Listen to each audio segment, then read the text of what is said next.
has short ball cut away. That is a beautiful shot. পাকিস্তানকে white wash করে দেশে ফিরছেন বাংলাদেশের ক্রিকেট দল, কিন্তু দলের সঙ্গী হননি সাকিব আল হাসান। দেশে তার বিরুদ্ধে ঝুলছে একটি মামলার শঙ্কা।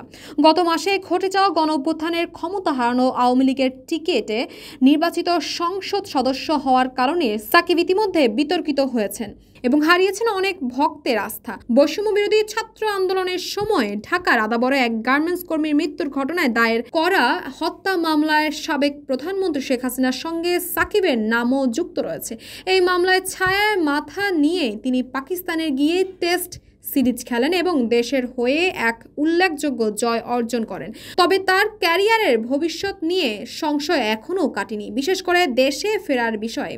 সাকিব আদৌ দেশে ফিরতে পারবে কিনা এবং তার বিরুদ্ধে করা মামলার ভবিষ্যৎ কি হবে, এসব প্রশ্ন এখন ঘুরপাক খাচ্ছে সবার মনে। তবে জাতীয় দলের অধিনায়ক নাজমুল হোসেন শান্ত জানিয়েছেন সাকিবের পাশে আছে পুরো দল। পাকিস্তান সফর শেষে শান্ত প্রধান উপদেষ্টা ডক্টর মোহাম্মদ ইউনূসের সঙ্গে সাকিবের বিষয়ে আলোচনা করবেন বলে জানান। পাকিস্তানকে হোয়াইট ওয়াশ করার পর প্রধান উপদেষ্টা ডক্টর ইউনূস ফোনে দলের সবাইকে অভিনন্দন জানান এবং শান্তকে তার সঙ্গে দেখা করার আমন্ত্রণ জানান। শান্ত বলেন, প্রধান উপদেষ্টার সঙ্গে কথা হয়েছে, তিনি দেখা করতে চেয়েছেন। সাকিব ভাইয়ের বিষয়টা আলাদা, প্রত্যেকটা ক্রিকেটার সাকিব ভাইয়ের পাশে আছে। আমরা জানি তিনি দলের জন্য কতটা নিবেদিত, সবসময় দলের জন্য খেলতে পাগল।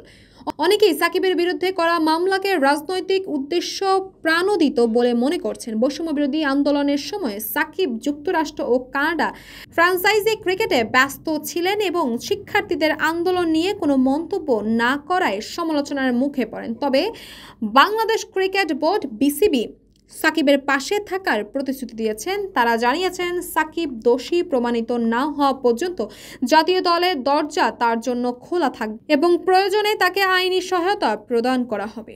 তসপিয়া তাবাসসুম, এই সময়, ঢাকা।